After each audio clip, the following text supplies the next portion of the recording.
sin offering and the heat offering, and the burnt offering and the peace offerings, to make reconciliation for the house of Israel. Right. So, sorry, I kind of started the recording in the middle of you reading there, but for those that are just joining us, this is part three of the Ezekiel 45 breakdown. Who is the prince? Right. So we're reviewing what we did last week, and of course, we just read Ezekiel chapter 45 and verse 17, trying to establish what we or trying to review what we established last week. So, Saba, when you read that, it says, it shall be the prince's part to give burnt offerings, meat offerings, drink offerings in the feast, the new moons, and the Sabbaths, and in all solemnities of the house of Israel. And then it says, he shall prepare the sin offering. This is very important. And the meat offering, which is the grain offering, and the burnt offering and the peace offerings to do what? To make reconciliation for the house of Israel. Right? When we read that, whose job was that, Sabs? In the nation of Israel, whose job was it to make reconciliation for the house of Israel and to offer the sin offering of Israel for the whole nation? Whose job was that? The high priest. Yes, it was the job of the high priest. However, it says it shall be the prince's part here at the beginning of verse 17, right? So what prince is that talking about?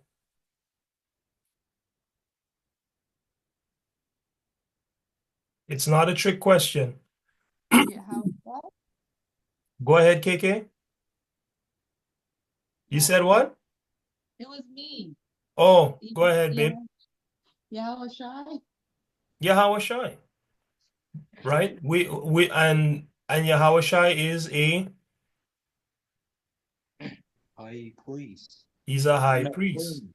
Oh Say wait, yeah, again? he is. Yeah, he's a high priest. What else did you say as well? He's a prince. He's also a prince. So he's a prince, but he's also a high priest. Okay? So right here, we know for 100% fact that this prince is talking about the high priest. Okay? Is it talking about Yahawah Shai? No, that's not possible because we showed last week that Yahawah Shai is not preparing any sin offerings for Israel. He was the sin offering for Israel. So he cannot be here preparing sin offerings for Israel when he is the sin offering for Israel. Okay? We read in Hebrews in the New Testament. Maybe we'll go there. I think it's pertinent. Let's see here. I think it's Hebrews 7, but let me just make sure. Hebrews 7, Hebrews 7. And then we'll go to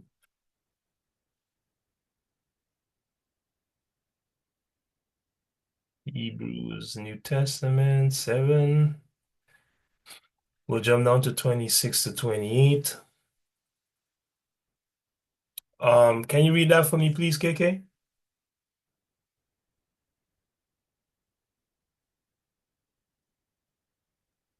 Where are we? Verse 26 to verse 28 in Hebrews chapter 7.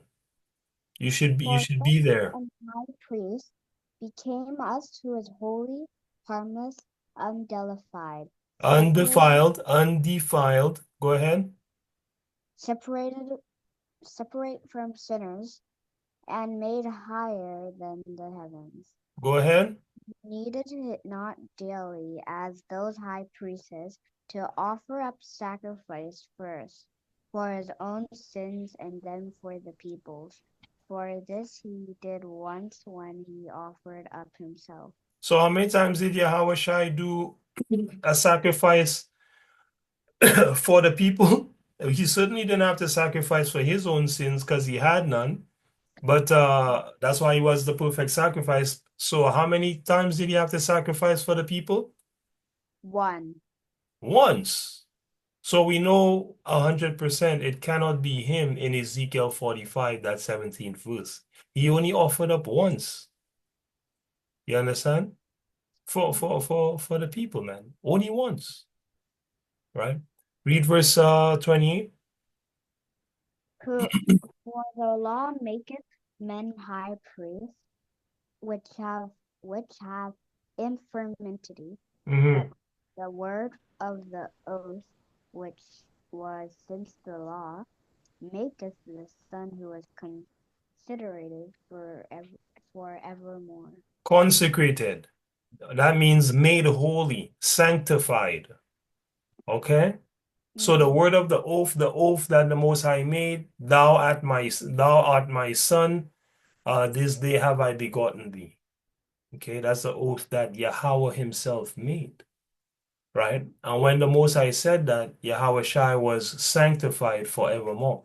So he can't come out of that seat. He's the son and the son, period. Okay. So going back to Ezekiel, we know 100% that in 17 here, this prince is not Yahweh Shai, but it is indeed a high priest. Now, a person might say, oh, this is talking about the ruler of the people. And this takes us into part 3, where we're going to start today. It's also not possible for it to be talking about the ruler of the people because it was spiritually illegal for the actual ruler of the people once Aaron and his sons were, what do you call it, established to make sacrifice. It was spiritually illegal. They could not go to the Most High sanctuary and offer sacrifices. Okay? They had to do it at the hand of the priest. Okay? Um, when you read the scriptures, even when we did the Passover, the men would kill the Passover and then they have to bring an offering to the Most High at the hand of the priest. Okay, so they didn't kill the Passover and then go offer the meat themselves, man, on a barbecue, right? They brought the offering portion to the priest. You understand? And then the portion of eating, they ate. Of course, yeah, the portion of eating, they ate. And of course, when you look at Egypt, it didn't happen like that in Egypt because Aaron and his sons were not yet established as the priesthood of Israel. All right. So let us read, let us kick off from here, showing that it is spiritually illegal for rulers of Israel or actual princes of Israel to offer sacrifice. And for that, we will go to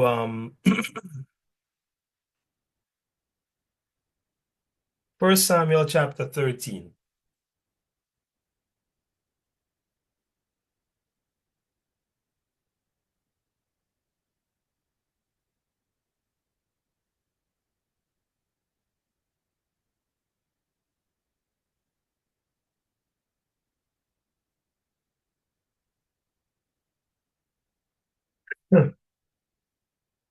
Let me get verse 1 and 2, Sabs, and then jump down to verse 8 and 9.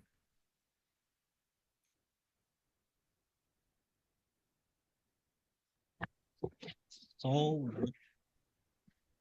Saul reigned 1 year, Nice and and loud, bud. Nice and loud.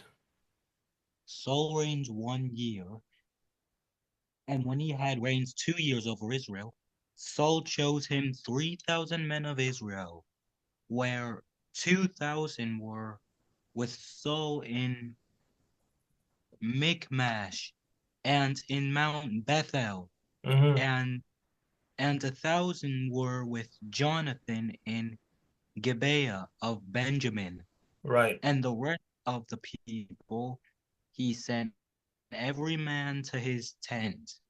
right. So Saul had 2,000 men with him. His son Jonathan had 1,000 men with him, and everybody else they sent back to their homes. Okay, that's what it means when it says every man to his tent. Okay, send everybody back to their homes. Um, and what we need to see here is that in verse 1 it says Saul was reigning as what?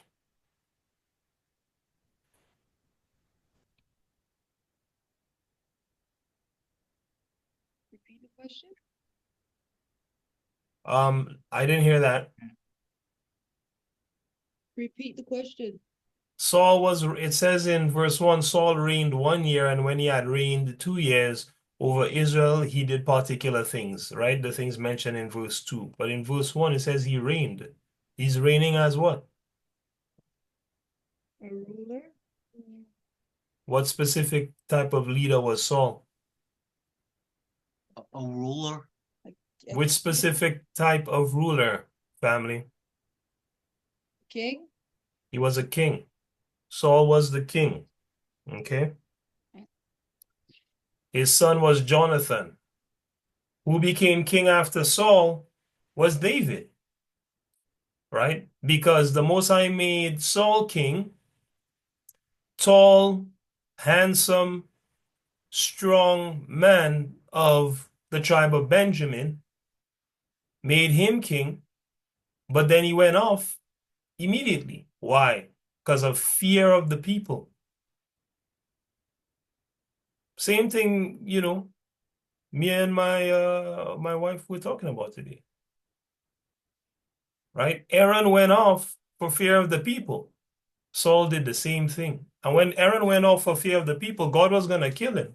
But Moses fasted for him and for the people, and Yahawah spared him. Look, Saul went off on account of the people as well in his kingship, right?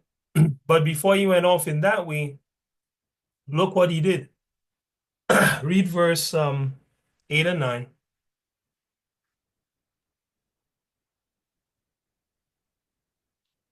And he tarried 7 days according to the set time in that Samuel had appointed. But Samuel came not to. Sorry, read from 7.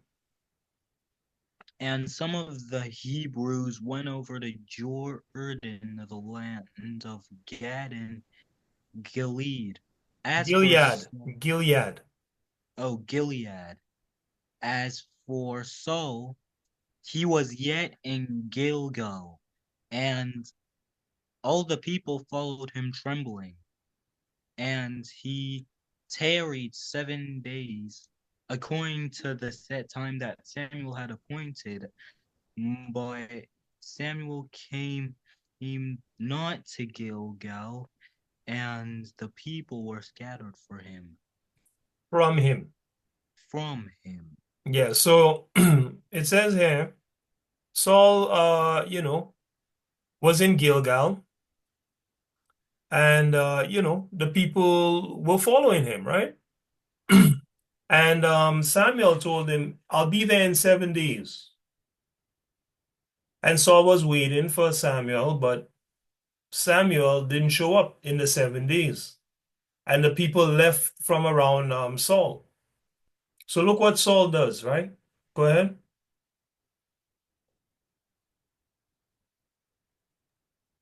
Verse 9.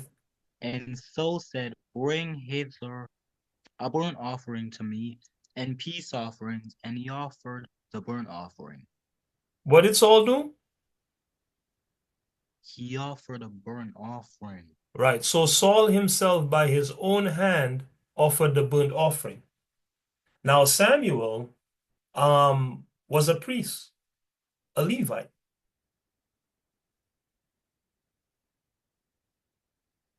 So Samuel was to offer the offering. That's why he said, wait for me, I'm coming. I'll be there in 7 days. But he was delayed. And Saul the king, a Benjamite, went ahead and offered the offering. Now look what happened in verse 10.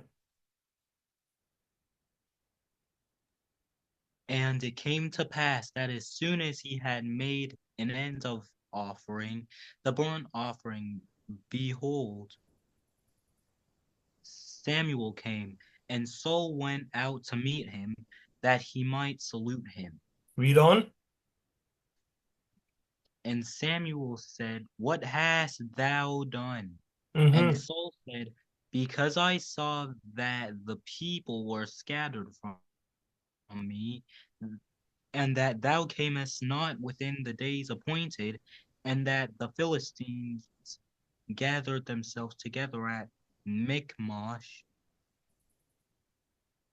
Therefore said I, the Philistines will come down now upon me to Gilgal, and I have not made supplication unto Yahawah. I forced myself therefore, and I offered a burnt offering. You guys see that? Yeah. So why would he say, oh, he forced himself? Why would Samuel ask him, what hast thou done? Samuel's like, what did you do, man? Why is he asking him? Why did he ask him, what did you do? And why did he say he forced himself to offer the burnt offering?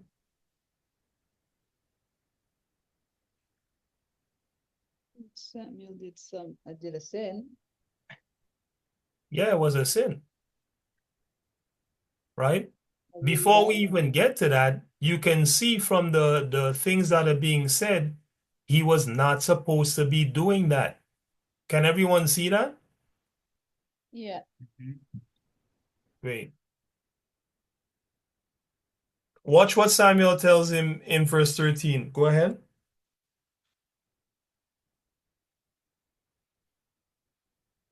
Sorry, before you And read that, notice also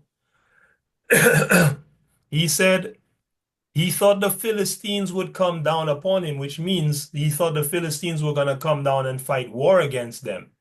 And then he said, I knew that I didn't make a supplication, meaning a prayer unto Yahawah yet, or a sacrifice rather, unto Yahawah yet. And the Philistines were going to come up against me. So I had to make one. And so I did it myself. You see that? Mhm.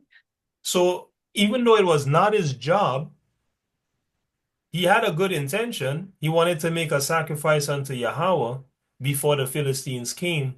But guess what? He got shook. He got fearful and he stopped trusting in Yahawah and Yahawah's order, man. And so he jumped the gun, and instead of waiting for Samuel and trusting Yahawah, he himself went and made the burnt offering. Now he's lucky Yahawah didn't kill him right away, right? But I believe Yahawah let that happen so for moments like this, when people have to teach that it is not lawful for the king to make sacrifices with his own hands to Yahawah. You see? And Saul didn't die for this. Indeed, he was the Yahawah's anointed. That probably afforded him some extra grace, you know.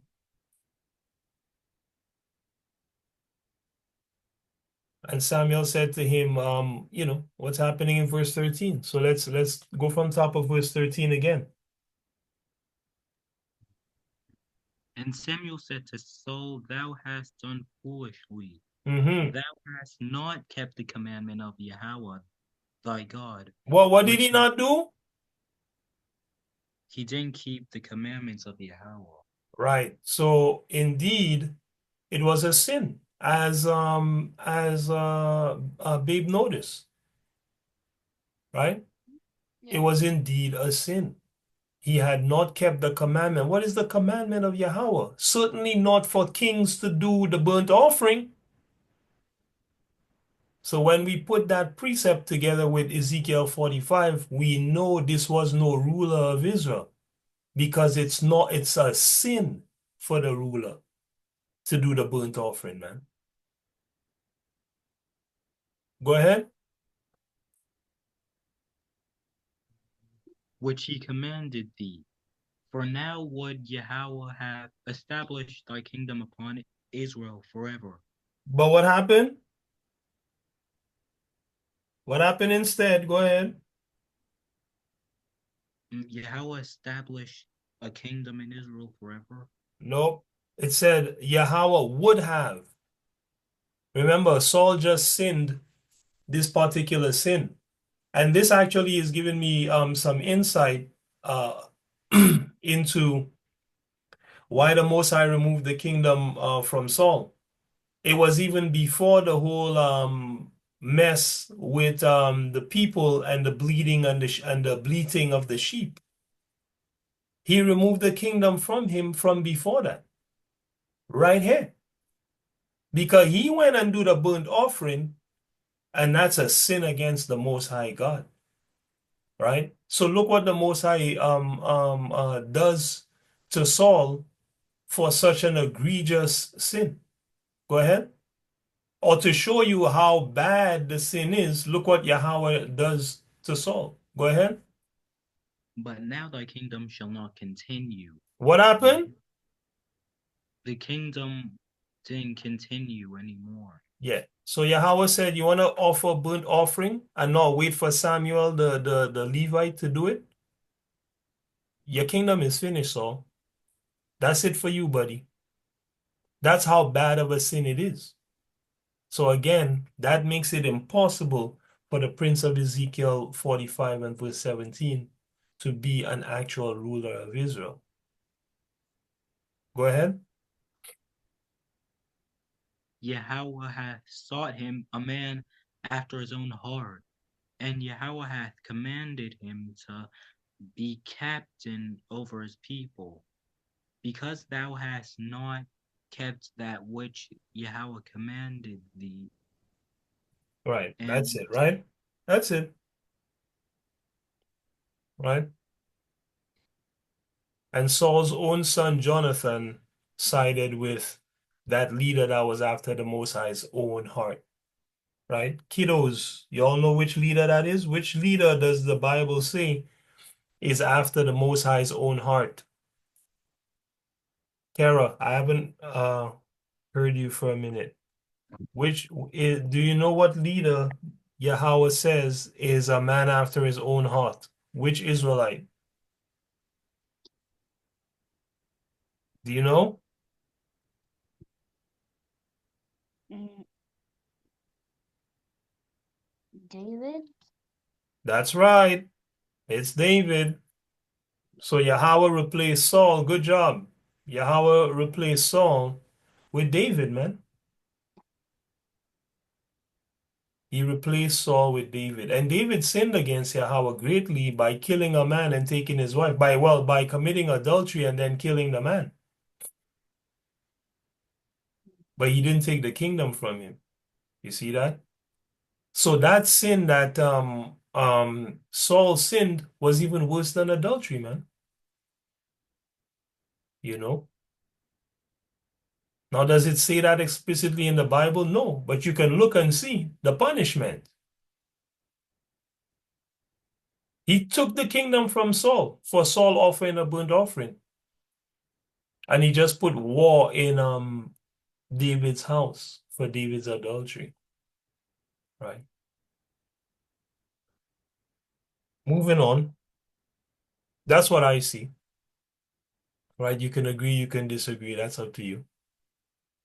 Right. But that's certainly what I see looking at these precepts. Okay. Let me see here.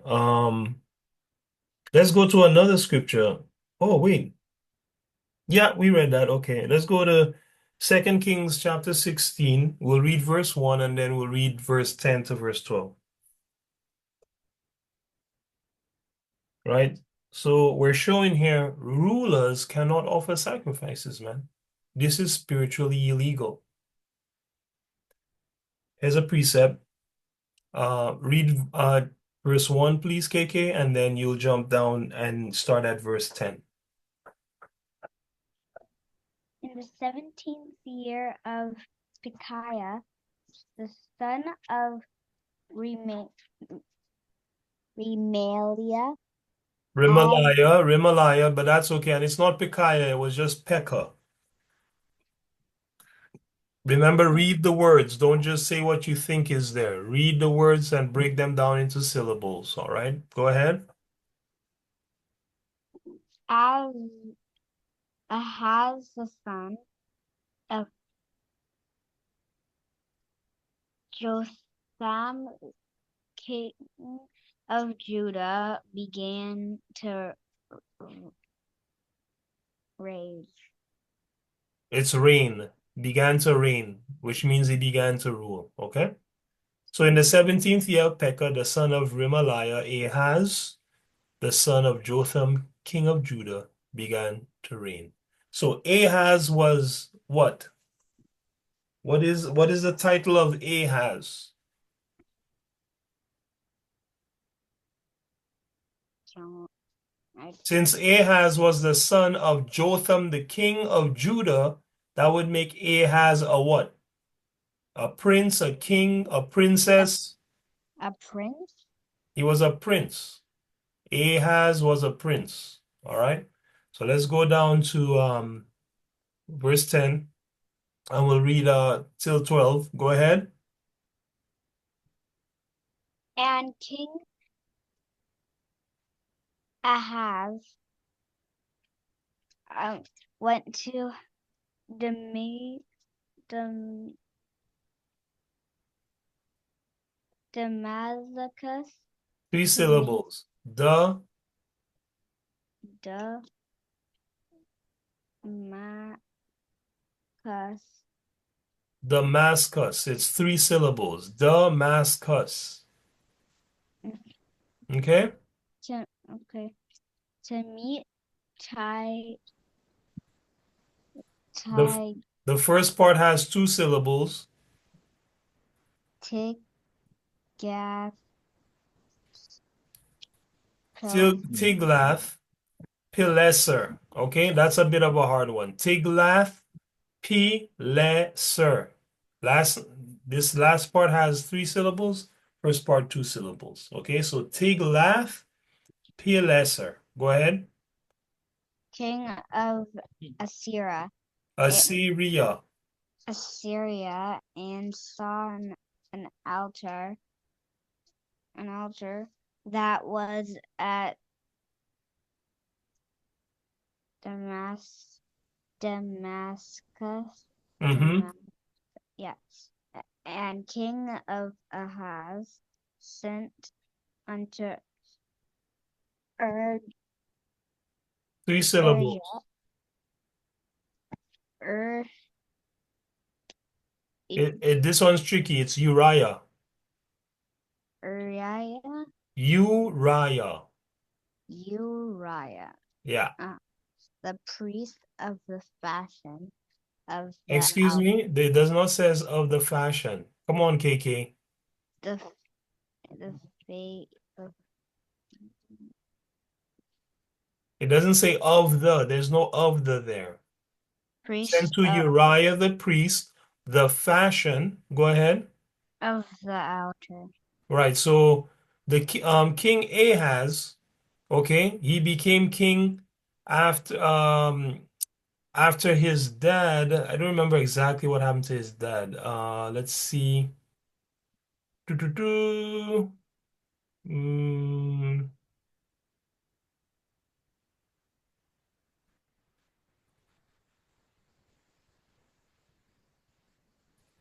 1 second.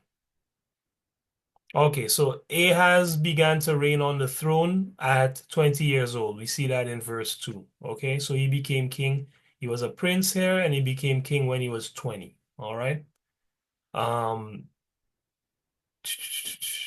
and then going down here, we see that, excuse me, he went to Damascus to meet Tiglath-Pileser, the king of Assyria.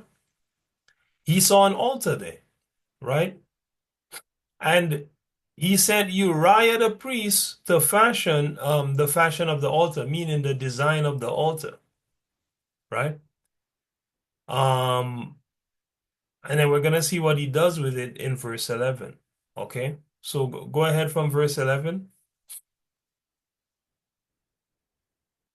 And Uriah the the priest built an altar according to all that King Ahaz had sent from Damascus. So Urijah, the priest, made it against King Ahaz, came from Damascus. Damascus. Damascus. Damascus. Right. So Uriah the priest built the altar when Ahaz sent him the design, right? He built it according to the design. And he made it before, that's what I mean when it says against, he made it before King Ahaz came from Damascus. So he prepared it for him so that when he came from Damascus, he would worship on the altar. He would worship and sacrifice on the altar. Okay? So watch this. Go ahead. And when the king was come from Damascus, the king saw the altar, and the king approached to the altar and offered thereon. Right. It's altar. He offered on the altar. All right. And what else did he do? And offered. Go ahead. Just read on. That's what I mean. Oh, and he burnt his burnt offering and his meat offering, and poured his drink offering, and sprinkled the blood of his peace offerings upon the altar.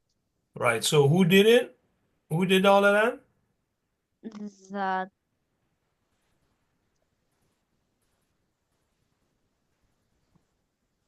the the high priest, Nope. the king, Yeah. Verse 12 says what? Read verse 12. The last part. Starting where it and says, and the king. the king approached to the altar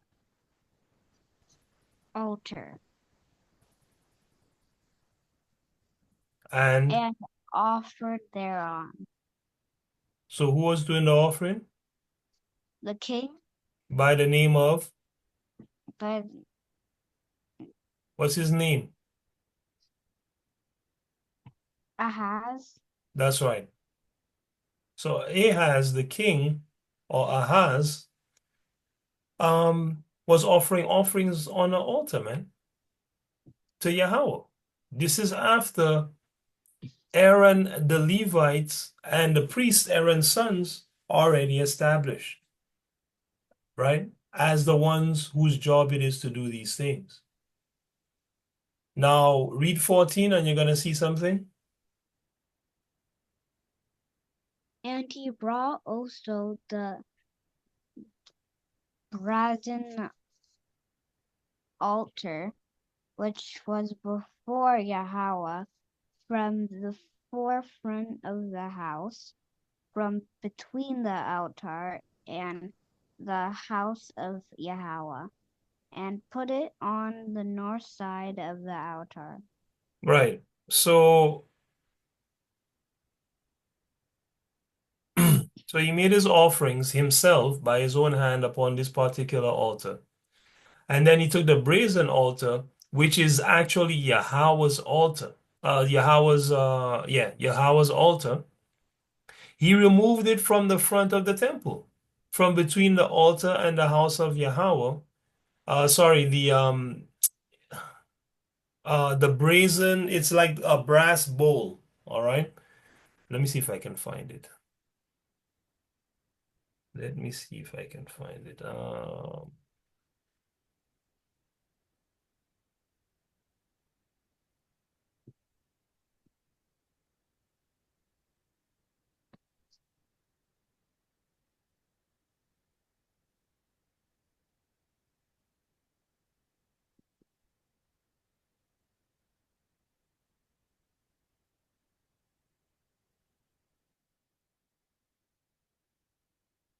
Right. So let's just open this. right? He took this altar, sorry, he took this and he moved it. All right, he moved this. Okay. It's between the actual sanctuary, when we did this tent style, and the altar. It's the same design in bricks. So he took out this brazen bowl, okay, and he moved it. It was on the backs of 12 cattle, 12 cows, four facing each direction. All right. And he moved it from here. Okay. That's what that's saying. So he brought also the brazen altar which was before Yahawah from the front of the house, from between the altar and the house of Yahawah, and he put it on the north side of the altar. Okay, so you take the brass bowl and he put it on the north side of this. This is facing east, coming this way. He took the bowl and he put the bowl on this side instead. All right, this is Ahaz. Now you're gonna see why is he doing all of these things, and are all of these things right? More importantly, okay. We'll see. Read 15 and then we'll go back up to 2.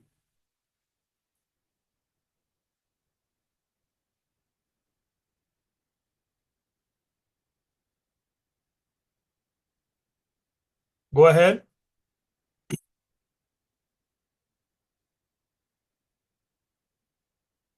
If you're speaking, you're on mute. Go ahead and read verse 15, KK.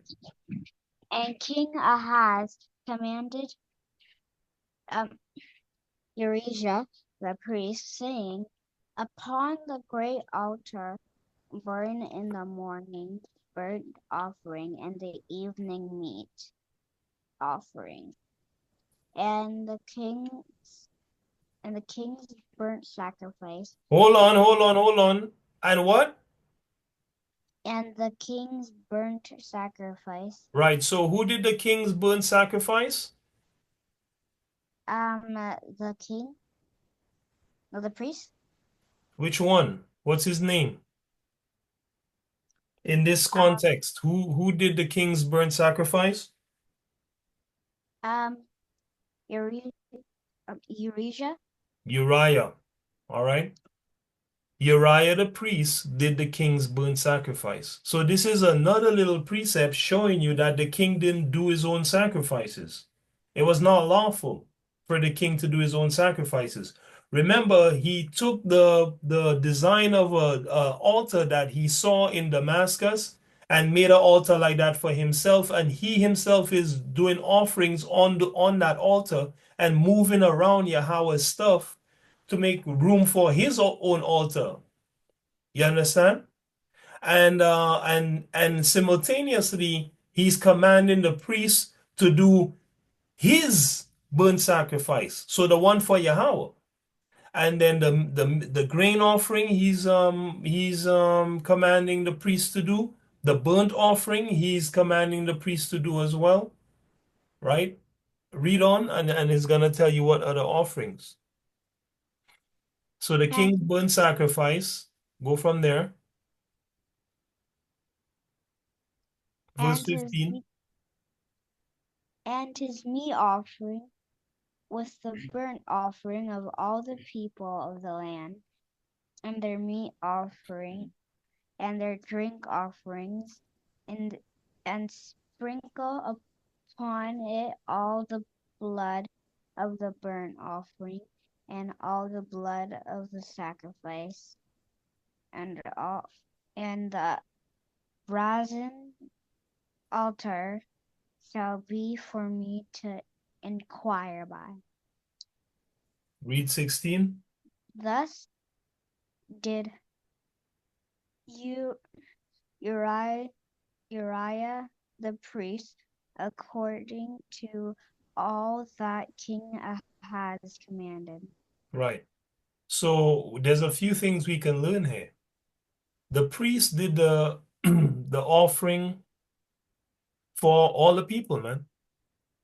The burnt, the meat, the drink, and the sprinkling of the blood of the sacrifice, and so on and so forth, right?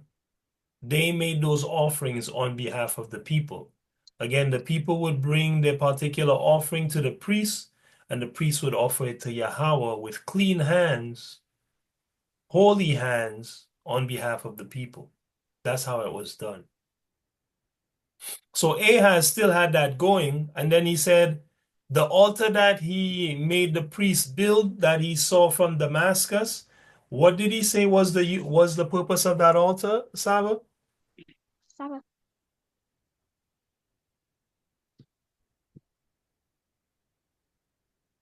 Repeat it. The altar that King Ahaz had the priest build for him, that was designed like an altar in Damascus, and he had the priest put it in Judah in the temple uh, in the temple yard, in the temple court. What was he using that altar for, according to verse 15?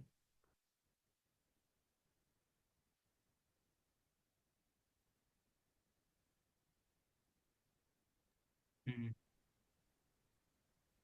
To make offerings Yeah, the last part of the verse says, the brazen altar shall do what? shall be for him to inquire by. Right. So he made his own altar to offer his own sacrifices. Now let's see, was this a good thing or was it not? Right? KK, read verse 2. So we saw all these things that Ahaz was doing. Ahaz made his own altar, had the priests make a separate altar for him to burn his own sacrifices. Right? Now we know him making the priest's offer was lawful. But these other things that he did, look what Yahawah said of them, of the works that he did. Go ahead.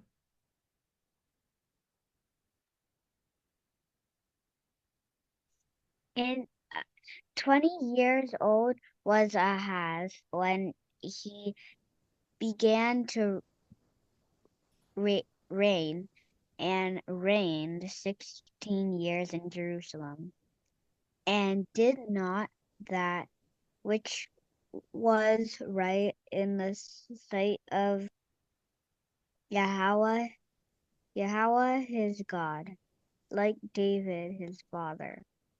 So was Ahaz doing what was right? Um, mm, Read verse 3 and 4 if you're not sure.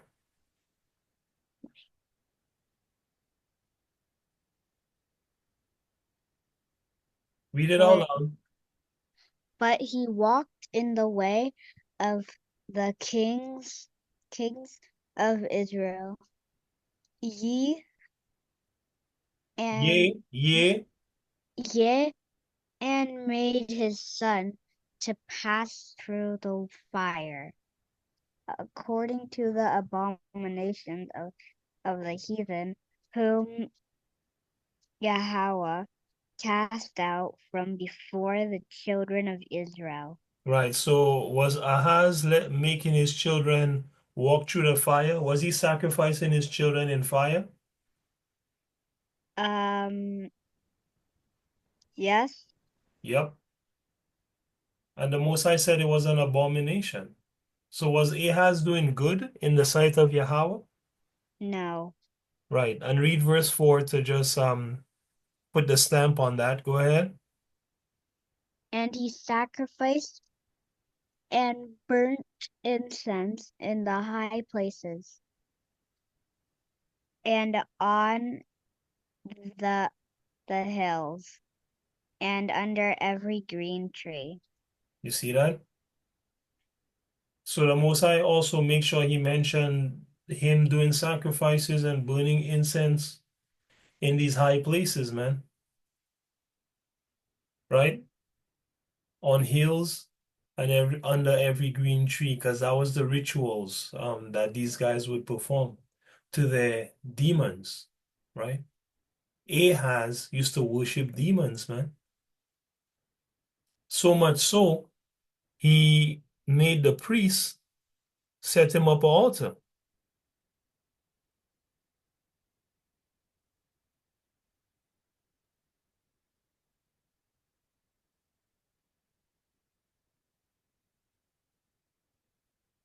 Right?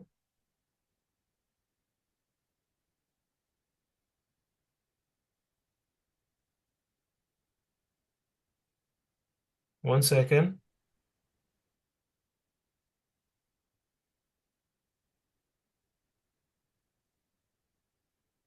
Oh my gosh. This is crazy.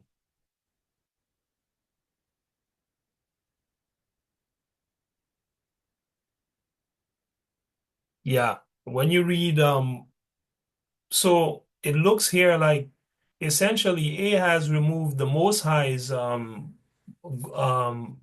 brass altar, this one, and he put that one from Damascus there instead, man. And he tell the priest, yeah, you guys use this. Yeah, just put this here from the west side, put it on the put it on the north side, and I'll put my altar here, and I myself will do my offerings on this altar. Hey, and you guys can do your priestly work, you know, as usual on the Most High altar and that sort of thing, right? Madman, absolute insanity. And the Most High called it evil, right? One more, we have two more scripts on that. Let's get Second Chronicles 26.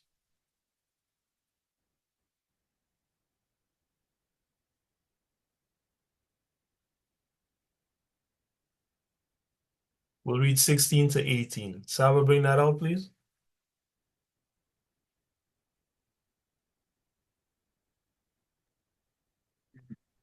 But when he was strong, his heart was lifted up to his destruction, for he transgressed against Yahawah and his God, and went into the temple of Yahawah to burn incense upon the altar of incense. So this is another king, doing madness. Now this time, it doesn't have to do with the altar. It has to do with it doesn't have to do with the altar of the burnt offering outside, but now the altar of incense inside, right? Inside the temple, not in the courtyard, but now he's in the holy place, right? Go ahead. And Azariah the priest went in after him, and with him fourscore priests of Yahawah that were valiant men. Valiant men. So, so, Valiant so men. what you're gonna learn is, look, man, this particular king was doing very well. Yahweh was with him, and he was winning many battles. So now he thinks he's all that. He start getting proud now, forgetting that it's Yahweh that's making him great. And he thinks he's so special that he wants to go into the holy place now and offer incense on the altar of incense. And look what the Most High sent in 80 priests, not just any priests, priests that were warriors, fighters, great fighters. He sent them in after him with Azariah the priest as well. And look what they said to Uzziah. Go ahead. And they withstood Uzziah the king, and said unto him, It, it appertaineth not unto thee, Uzziah, to burn incense unto Yahawah, but to the priests, the sons of Aaron, that are consecrated to burn incense. Go out of the sanctuary, for thou hast trespassed, neither it shall be for thine honor from Yahawah. Yeah, then. So when he did that, what did he do? What was it considered by Yahawah when he did that? Trespassing. Right, which is another word for what? Breaking in. Hmm? Breaking in. No. In the context of walking with Yahawah, what is a trespass? A sin. That's right. So here it shows you this guy going and burning incense, right? Before Yahawah, the king, actually, specifically, because we're keeping it in the context of this prince of Ezekiel 45.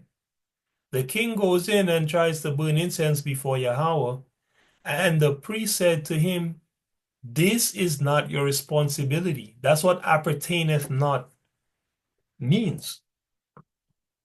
This is not your responsibility. This has nothing to do with you, king,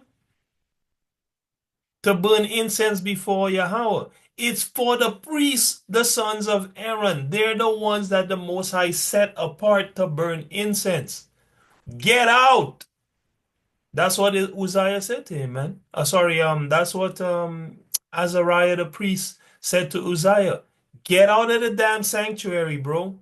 What are you doing here? And he brought 80 mighty men with him to kick him out. And then he said, yo, you trespass against Yahawah. And this is not gonna be something that the Most High count as good that you did, you know. And look what happens. The priest, the king actually gets upset.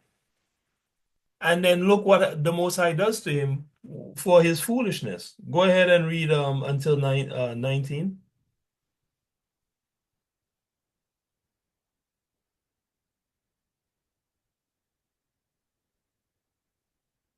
Go ahead and read 19, Saps, and Then 20. Uzziah was wroth and had a censer in in his hand to burn incense.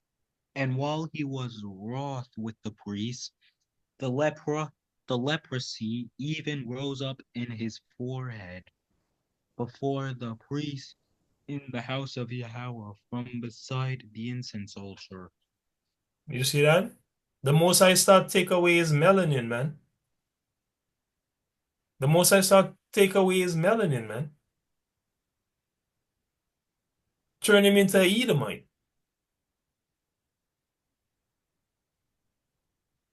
That's why it says in the scriptures when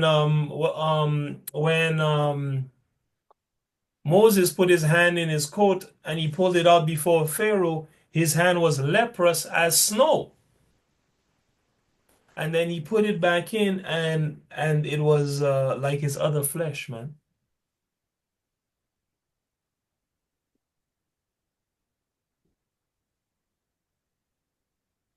If you're leprous as snow, you're pale as hell, man.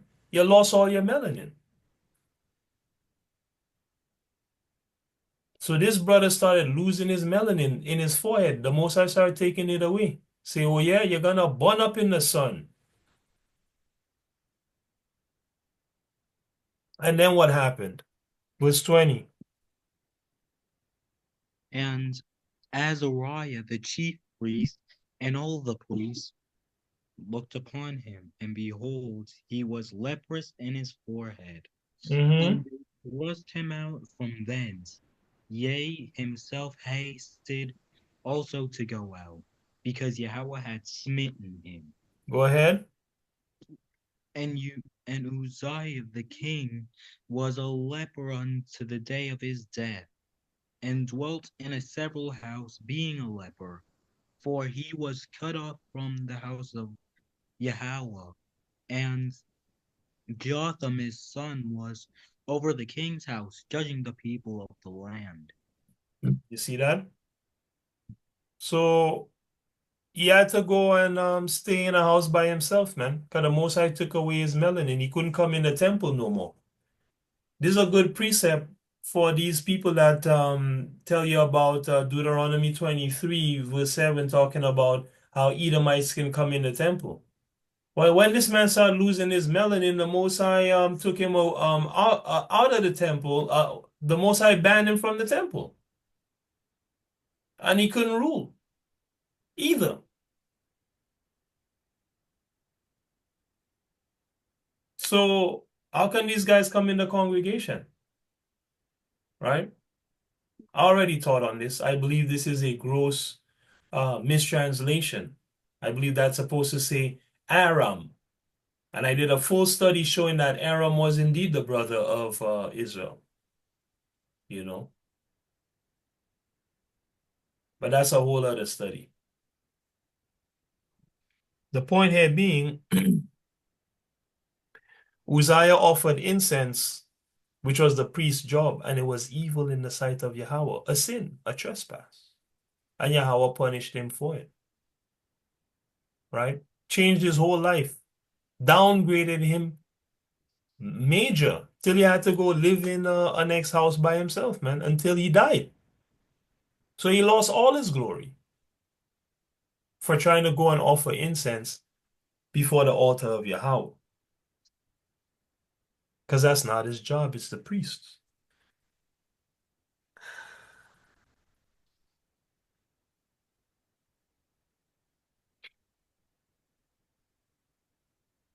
So hopefully you guys see from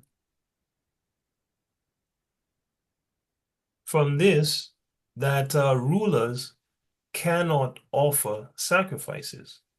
Therefore, when we read Ezekiel 45:17, well, really, when we read Ezekiel 45:13 to 25, that prince is speaking about the high priest, right? We got one more script here, just showing where a scripture that could be confusing for people. And then I'll break it down and we'll move on to Ezekiel 46. Yeah, we'll move on to Ezekiel 46. 1 Kings 3:3. Read that for me, please, KK.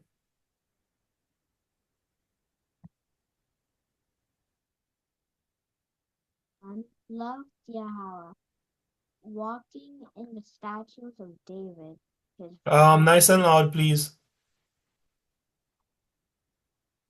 And Solomon loved Yahawah, walking in the statutes of David, his father. Only he sacrificed and burnt incense in high places. All right.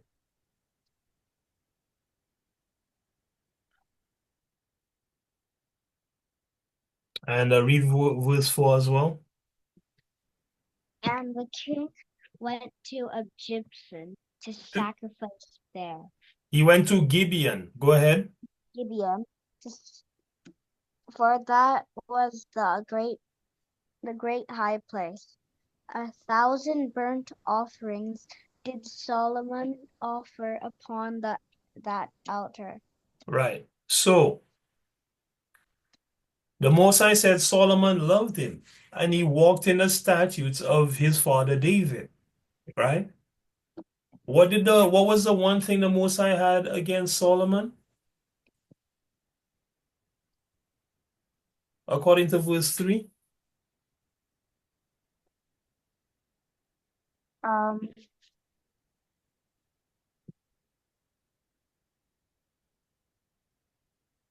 He sacrificed in high places. Yeah. That's the one thing the Most High had against Solomon, man. He sacrificed and he burnt incense in high places, man. And Solomon was a king, right?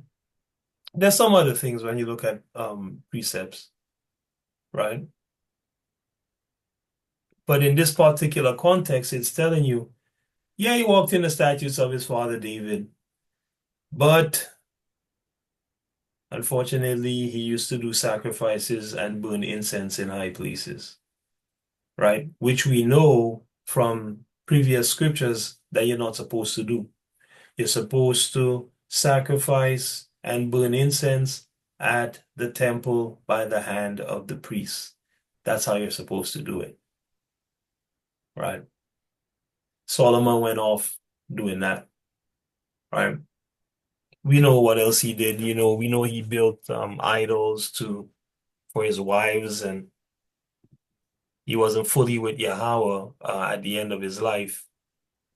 But the point is, the Most High did not approve of Solomon, the king, doing sacrifices and burning these incenses in these high places, man. Right? So it's not tolerable, it's not right in the temple, nor is it right outside of the temple. That's why I brought this precept out, so you can see. Okay? So let's move on. Let's go to Ezekiel 46.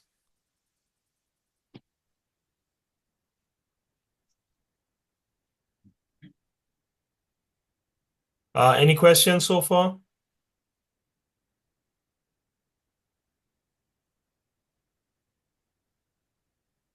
Why can't kings burn why can't kings make their own sacrifices? Because the Most High did not choose them to do that. That's not their job. That's why they can't do it. Okay. As we read in Chronicles, when we looked at the account of Uzziah in 2 Chronicles 26, the priest said to him, "It appertaineth not unto thee," which means that's not your responsibility. Okay? The Most High did not choose you to do that, so that's not what you're supposed to be doing. So that's why they can't do it, because the Most High forbid them from doing it. He gave the job to the priests, who are the sons of Aaron, the high priest, and the Levites. Okay? That's the only people that can do sacrifices and um, uh, offer incense according to the what's the word? The ordinances of Yahawah. Okay? So, for example, some things that the high priest does, the regular priest can't do. And some things that the priest does, um, the Levite is not allowed to do, right? So everybody has their place, everybody has their responsibility, and Yahawah deals with order, right? And decency. Let me pull that up.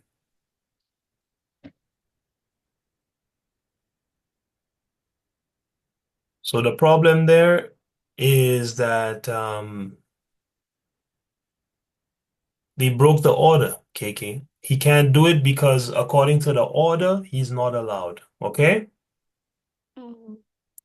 So the Most High says in 1 Corinthians 14, verse 40, let all things be done what? Decently and in order. Okay, so for example, the kids can't try to do the job of the parents can't try to do the job of the kids, and so on and so forth. The wife can't try to do the job of the husband, and vice versa. Everything has decency and order in it. Okay? Mhm. Yeah. All righty. Anything else from anyone before we move on to Ezekiel 46?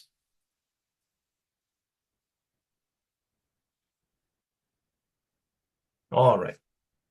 So let's go to Ezekiel 46. We'll read verse 1 and 2. Savs, I need verse 1 and 2, and then verse 16 to verse 18. So here, where we already dealt with the prince of Ezekiel 45. And that prince, from verse, I believe, 13 all the way to 25, that prince is specifically talking about the high priest. Okay? Now we're dealing with the prince at the gate, and that's talking about a different prince. All right? So in Ezekiel 45, that word prince should really have been translated in English as high priest. Now we're going to look at the prince at the gate to see what's going on there according to the precepts. So let me get Ezekiel 46, 1 to 2 salves, and then we'll jump to 16 to 18. Thus saith Yahawah, the gate of the inner court that looketh toward the east shall be shut the 6 working days, but on the Sabbath it shall be opened, and in the day of the new moon it shall be opened. Mm-hmm. And the prince shall enter by the way of the porch of the gate of that gate without, and shall stand by the post of the gate, and the priest shall prepare his burnt offering and his peace offerings, and he shall worship at the threshold the threshold of the gate. Then he shall go forth, but the gate shall not be shut until the evening. Okay, so stop right there. Notice what you can in the meantime, and then we'll read 16 to 18. Let's see what else we can pull out of this, right? Go ahead. Thus saith Yahawah, if the prince give a gift unto any of his sons, the inheritance thereof shall be his sons, Mm-hmm. and it shall be their possession by inheritance. Mm-hmm. But if he give a gift of his inheritance to one of his servants, then it shall be his to the year of liberty. Mm-hmm. After it shall return to the prince, but his inheritance shall be his sons for them. Mm-hmm. Moreover, the prince shall not take of the people's inheritance by oppression, to thrust them out of their possession, but he shall give his sons inheritance out of his own possession, that my people not be scattered every man from his possession. Right. So from reading these two parts, this prince, who do you think this prince is talking about? Do you think it's talking about the high priest? Do you think it's talking about a ruler of Israel, or do you think it's talking about Yahawah or a mixture of any of the? Let's just keep it like that for now. Do you think it's talking about a ruler of Israel, the high priest, or Yahawah? Just from the reading alone. Sabs. A high priest. All right. Um, what about you, KK?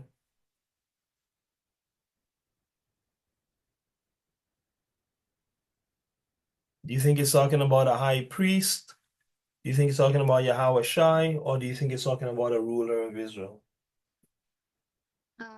Peace. All right. And babe, what about you? She's like, she can't read or tell. Okay. So let's see if it's talking about a high priest, like you guys said. Read verse 2 again, please, Sabs. And the prince shall enter by the way of the porch of the gate that gate without, and shall stand by the post of the gate, and the priest shall prepare his burnt offering and his peace offerings, and he shall worship at the threshold of the gate. So stop Then right there. Who's offering his burnt offering and his peace offering? the priest, So if he's the high priest, how come it says the priests are offering his burnt offering and his peace offering? he must be a prince then. He must be a prince, because if he was the high priest, he certainly would be the one offering the burnt offering and the peace offering. He must be a prince. Why do you say that? Because it says, and the prince shall enter by the way of the porch of the gate without. Well, that's part of the clue, but the other parts of the clues is the things that we've been looking at. right? Which is the priest makes his own offerings. The high priest certainly makes his own offerings, right? So we know that if someone's making offerings on behalf of this particular person, they cannot be a high priest. Yeah? Yeah. Another thing that we're gonna see is in 16 to 18, it said if the prince has land, right, and he wants to give land to his servants, they have to give it back in the year of liberty, and he can't oppress the people to take land from them, right? Is the high priest allowed land?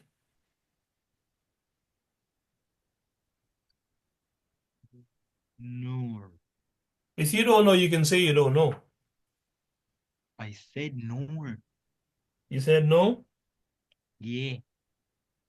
Yeah. The high priest is not allowed land, and we'll go to the precepts. So this cannot be talking about a high priest. This must be talking about a ruler of the people of Israel, right? And we'll prove that. Let's go to 2 Kings 16 and 15. First, we'll handle the fact in verse 2 that it says, he gonna stand by the post of the gate and the priest gonna prepare his burnt offering. Okay, we're gonna handle that first by going to 2 Kings. We read a little bit of a scripture on this already. Yep, it was back in 2 Kings. We'll zone in on it um right now, right? Remember, the priests are offering on behalf of the king. Why? Well, because there's such a thing as the king's sacrifice. That's why, right? And here it is, right? Bring that out, KK. Read that, please.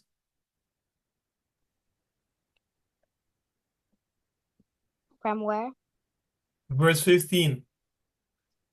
And King Ahaz commanded Urijah the priest, saying, upon the great altar burn the morning's burnt offering and the evening meat offering, and the king's burnt sacrifice, and his meat offering with the burnt offering of all the people of the land, and their meat offering and their drink offerings, and sprinkle upon it all the blood of the burnt offering, and all the blood of the sacrifice, and brazen altar shall be for me to inquire by.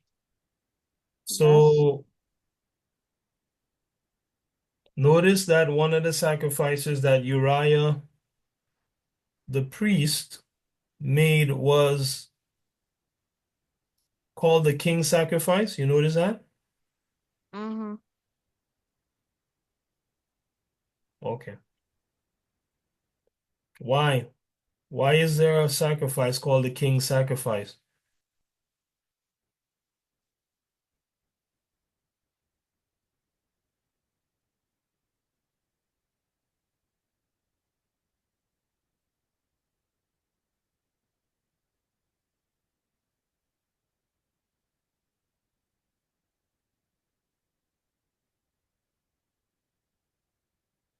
Hmm?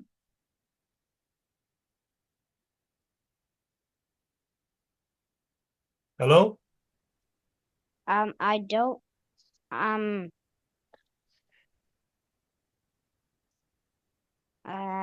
because the king can't make a sacrifice for himself because that's not his job.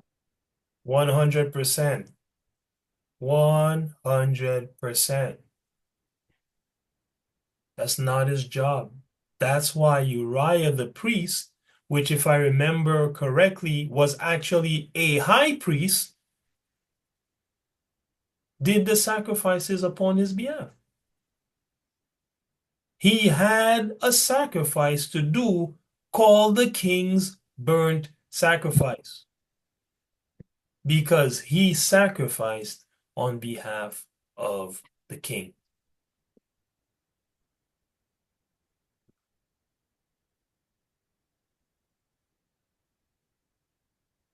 That's why when we read Ezekiel 46 verse 2, it said he gonna stand at the post and the priest gonna make the sacrifices for this particular prince.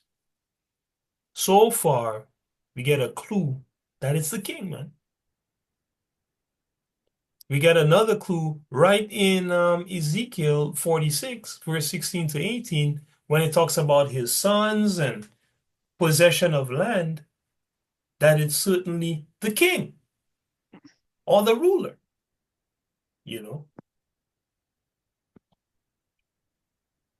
who was not prohibited from owning land.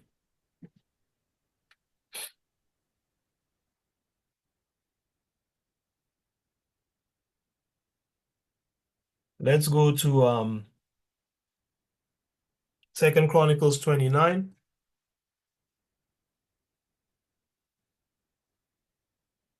Right?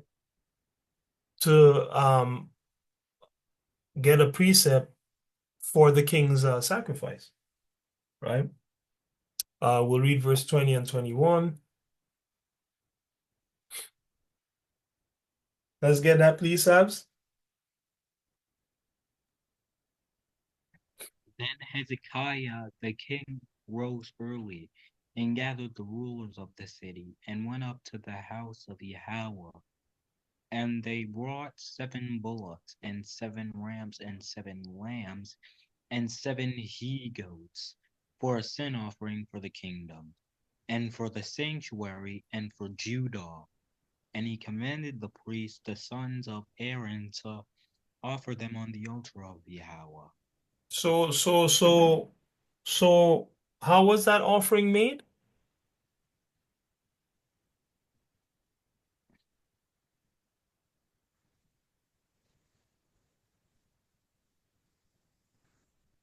How was this offering just made here?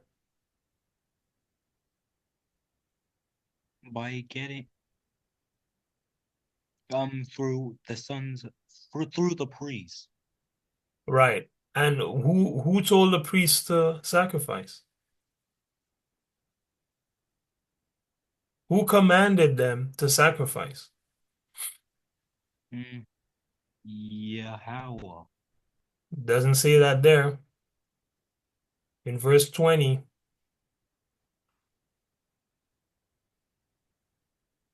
who commanded the Hezekiah. priest to sacrifice? Hezekiah, And who was Hezekiah? the king. See that? The king commanded the priests to do what? The king's sacrifice, man. He brought 7 bullocks, 7 rams, 7 lambs, 7 he-goats for what? A sin offering for the kingdom and for the sanctuary and for the tribe of Judah as well, man. Right?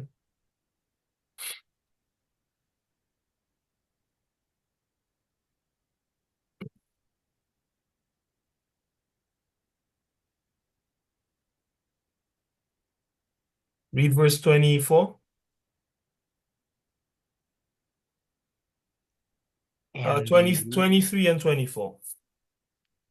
so they killed the bullocks, and the priest received the blood, and sprinkled it on the altar.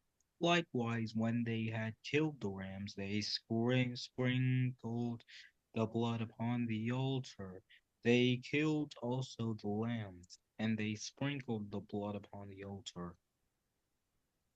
And they brought forth the he-goats for the sin offering before the king and the congregation, and they laid Not congregation, but congregation, right? and they laid their hands upon them. Right? And they lay their hands upon them. I said also read 24. Oh, and the priests killed them, and they made reconciliation with their blood upon the altar to make an atonement for all Israel. For the kingdom, for the king commanded that the burnt offering and the sin offering should be made for all Israel. That's it.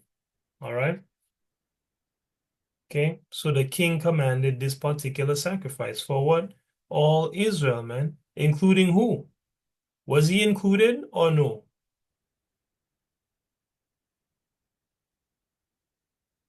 Mm, no. Isn't the king an Israelite? Mm, yeah, right. Yes. Yeah, he's an Israelite. So he was also included in that sacrifice. Okay. By the hand of the priests. Right? Okay. So let's address 16 to 18, where it tells you that there's no inheritance for the high priest. Now, if we see that there is no inheritance for the high priest, again, we get total confirmation that 16 to 18, and indeed Ezekiel 46 cannot be talking about the high priest. So what I'm hoping you guys can see so far is that the error that has been made is that the prince, the term the prince in um, Ezekiel 45 and Ezekiel 46, and what you're soon to see, Ezekiel 44, are all considered to be the same person, same title, and they're like, yeah, Yahawah, or I don't know, or whatever it is people say, other than those two things. And we spoke about that in part one of the video, exactly what people say about that particular prince. But what I'm hoping that you guys are seeing right now through the precepts is that you must take these things in context. And within their context, we already have two different princes being referred to. One was a ruler of Israel, and one was a high priest, right? So, these translations, even, one of our most trusted being the King James 1611, still have to be scrutinized, which is why the Most High says, study to show thyself approved, and which is why he also says, a fool believeth every word, right? But a wise man looketh well to his going. All right. We must understand that our holy book has been in the hand of liars for thousands of years. And so we must have a discerning spirit, eye salve, to be able to see what is accurate from what is indeed foolishness, right? And just sometimes it's deception, sometimes it's honest mistakes, but these things are there and we have to be diligent. So Numbers 18:20, we're going to see that the high priest could not own land. And in seeing that, we have the last piece of the puzzle really to show, and this is already like, we already have two witnesses um, to show. Let me not say that. This will be the piece of the puzzle to show. I think we already have it. I think, could be mistaken. But beyond this, it should be plain to you that this Prince of Ezekiel 46 is indeed uh, the actual ruler of Israel, okay? The king of the Israelites, okay? And not, you know, um, Yahawah, and certainly not a high priest, okay? So we'll read verse 20 here.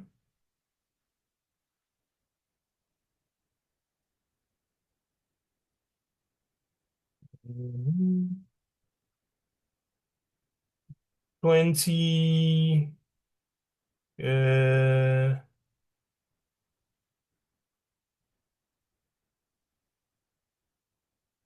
one sec.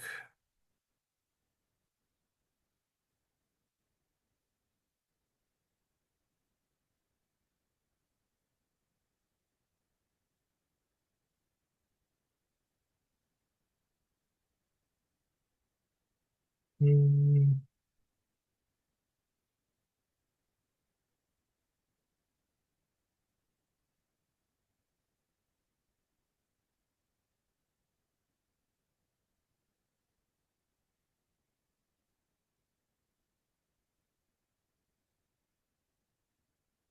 1 second.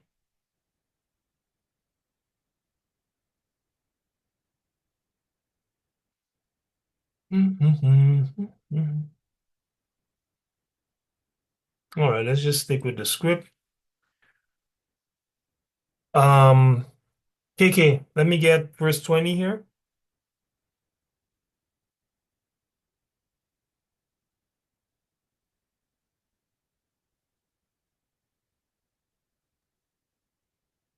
And Yahawah spake unto Aaron, Thou shalt have no inheritance in their land, neither shalt thou have any part among them. I am thy part and thine inheritance among the children of Israel. You see that?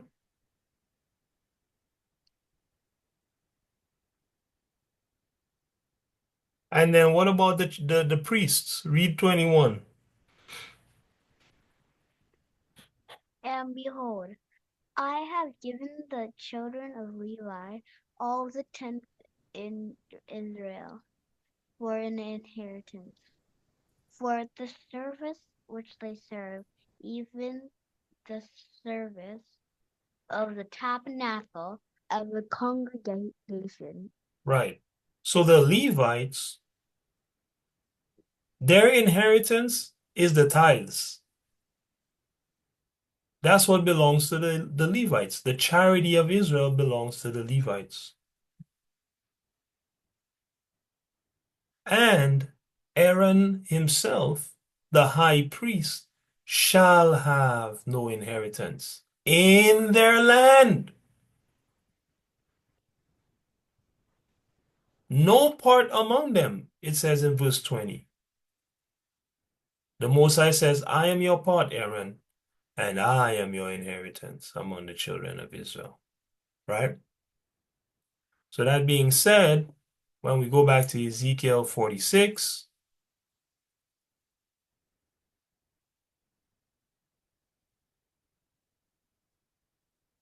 where is it? Okay, let's just jump to here then. Let's go through here. And you read 16 to 18. Just read verse 18 for me, please, KK.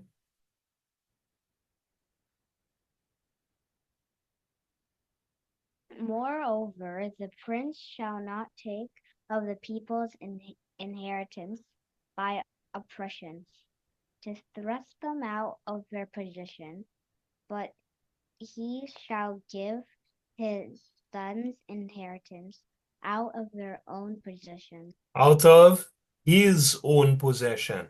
So it says here the prince that it's talking about in chapter 46 is to give his sons inheritance out of his own possession.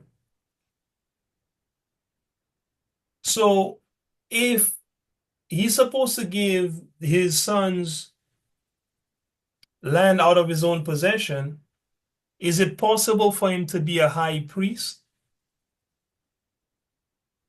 Seeing that we just read that the high priest has no possession in the land of Israel?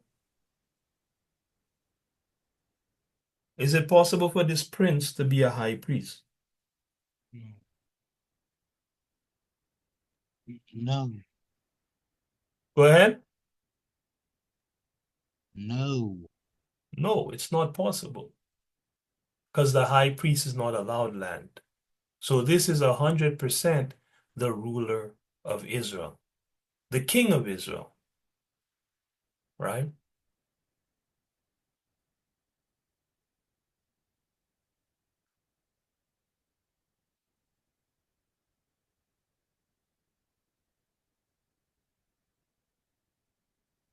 Let's move on to the last prince so that people get confused about. So that should be pretty clear to people. The prince of Ezekiel 45 was talking about the high priest. This one here is talking about the ruler of Israel. And then when you go to 44,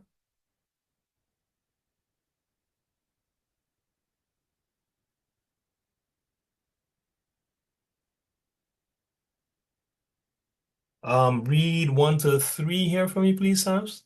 Ezekiel 44.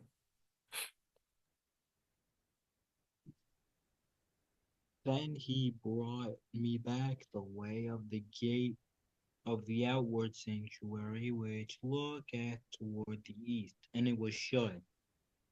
Then said Yahawah unto me, This gate shall be shut, it shall not be opened, and no man shall enter in by it, because Yahawah, the God of Israel, hath entered in by it.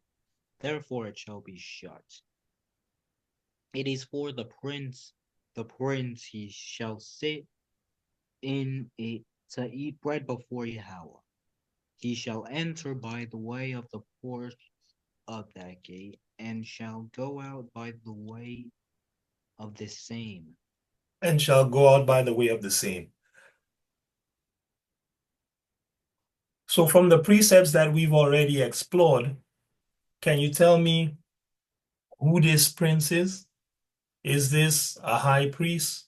Is this a ruler of Israel? Or is this Yahawah?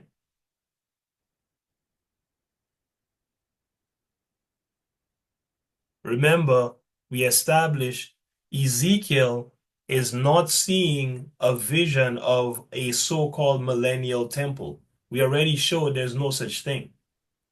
There's a millennial city, but there is no temple within that city because Yahawah and Yahawah are the temple thereof, right? We already established that from the book of Revelation, I believe we looked at either last week or the week before. So seeing that this is a prince in the time of normal man, right? Where there's a reign of kings and rulers and the prince of the power of the air. Which prince is this talking about that is going to come through the east gate, sit there and eat his food there, and then leave out of the same east gate?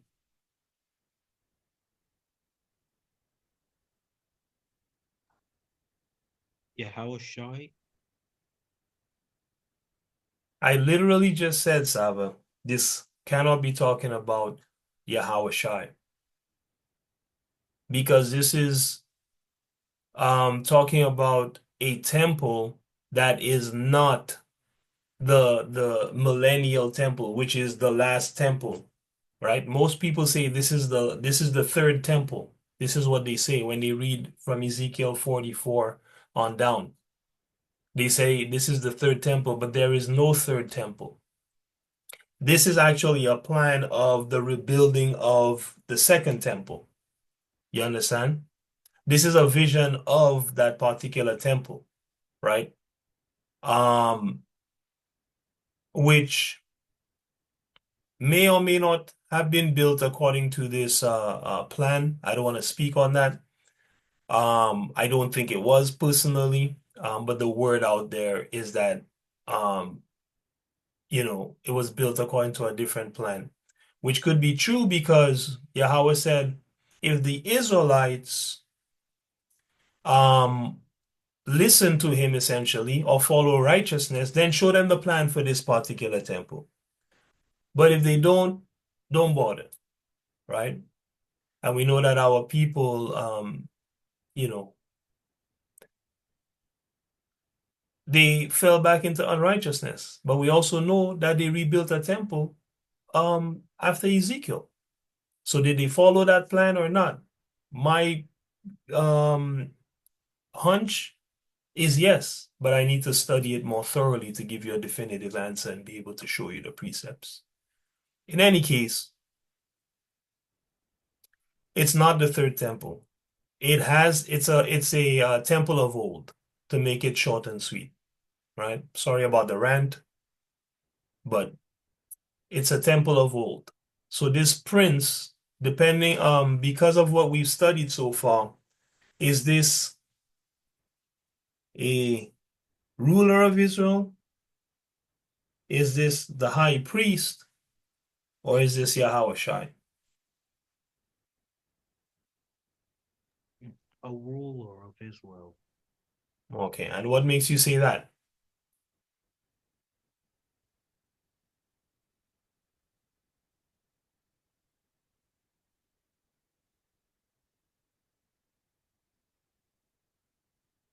Why did you say it's a ruler of Israel?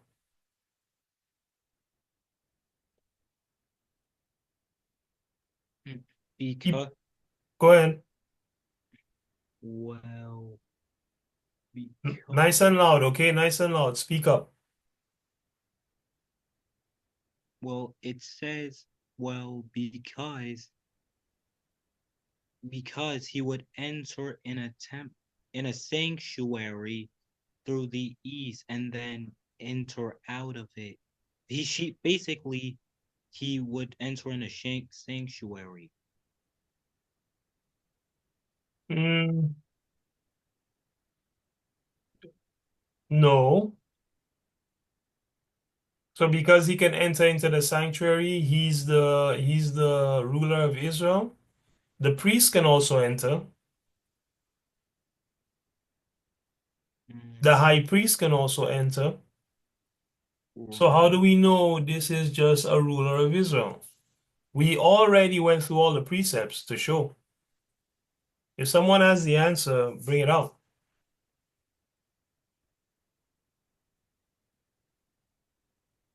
Mm. Well, if he was a ruler of Israel, then he would be ruling above the whole nation. But it just says here that a prince would enter in the east gate, then eat bread before Yahweh, and then enter out. So it must be a high priest. Nope, nope, that's incorrect.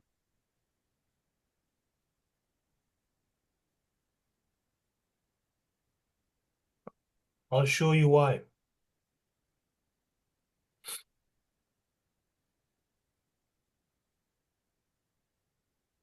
Ezekiel 46:1. Thus saith Yahawah, the gate of the inner court that looketh toward the east shall be shut 6 working days. But on the Sabbath it shall be opened, and in the day of the new moon it shall be opened. Okay? So the east gate, Sabbath, new moon, it's opened. The prince shall enter by the way of the porch of that gate, and shall stand by the post of the gate. Now that stand doesn't necessarily mean stand up. It means that he's gonna be there. Wait there. And the priest shall prepare his burnt offering and his peace offering. He shall worship at the threshold of the gate. Then he shall go forth, meaning leave. But the gate shall not be shut until the evening. So which prince is this talking about? That's coming in through the east gate, waiting there, and then leaving. Is that a high priest or is that just a ruler of Israel? We established this already. I'm talking to everyone at this point. Hmm. A ruler. Yeah, we established that it was a ruler. So now when we read Ezekiel 44 and it says, then he brought me back the way of the gate of the outward sanctuary, which looketh toward the east. Notice the similarity. It's the same east gate. Then said Yahawah unto me, this gate shall be shut. It shall not be open. No man shall enter by it, because Yahawah, the God of Israel, have entered by it. Therefore, it shall be shut. It is for the prince.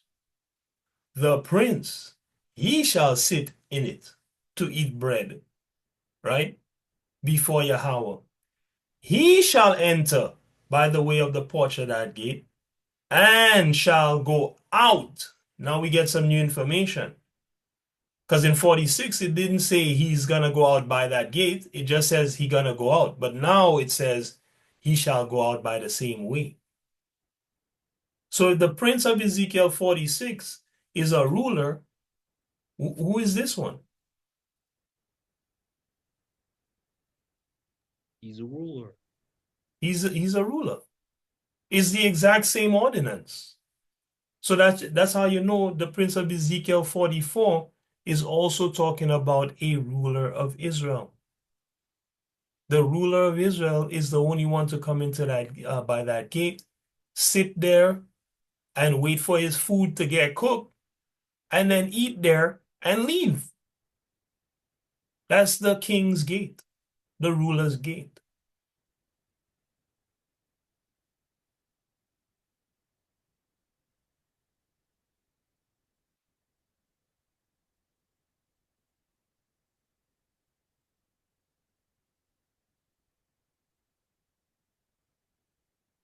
So, that being said, let me just pull this up here.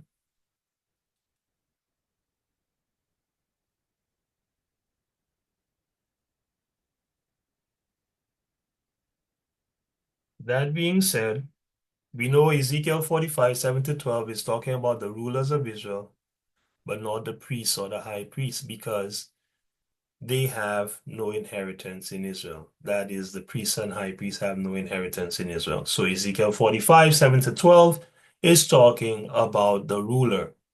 Ezekiel 45, 13 to 25 is talking about the high priest. Ezekiel 46, 1 to 2, 16 to 18 is talking about the ruler of Israel. Okay? And then Ezekiel 44, 1 to 3 is talking about the ruler in Israel who is not the high priest. Of course, because it's dealing with these ancient times and these ancient rituals. Okay? Ezekiel was responsible for uh getting these ordinances back in knowledge, so that when Ezra and Nehemiah built the temple and the wall and got everything organized, we would also have the written ordinances for how to run everything. That's what Ezekiel was doing. Ezekiel was not seeing no millennial temple. All right. So in conclusion, there are two princes being referenced in Ezekiel 45. The prince at the gate, which is the ruler of Israel, and the prince of the offerings, which is the high priest. Okay? So that's the conclusion. We have two princes being referenced. There's the prince as in the ruler of Israel, and the prince as in the high priest. So Halal Yahawah, Ba'asham HaMashiach Yahweh Shai. With that, all praise to the Most High. And yeah, that's all I got for you guys today. Any questions? Any questions or comments? Well, okay, yep. Yep, sorry, I literally just saw this. I never see the text messages, so um I'm sorry. Um yeah, but you're right. All right, I never see the text messages, so it's better to just jump on and give me an audio, you know, just see what it is that you want to see. So, any questions and comments before we wrap up? Going once, going twice. All right. Okay, family. So let us blow the trumpet, and end in a word of prayer, and then you guys enjoy the rest of your day. Let's get that trumpet going. Don't you have to end recording first? Yeah, thank you.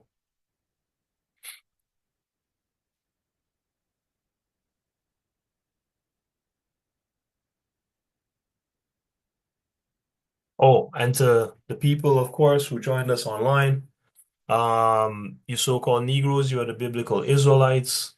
Follow the channel if you want to learn how to walk with your God.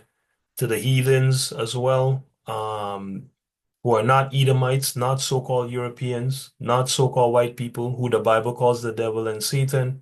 If you guys want to learn how to follow the Most High, of course, subscribe to the channel, and we'll see you guys next week. All right, shalom, blessings.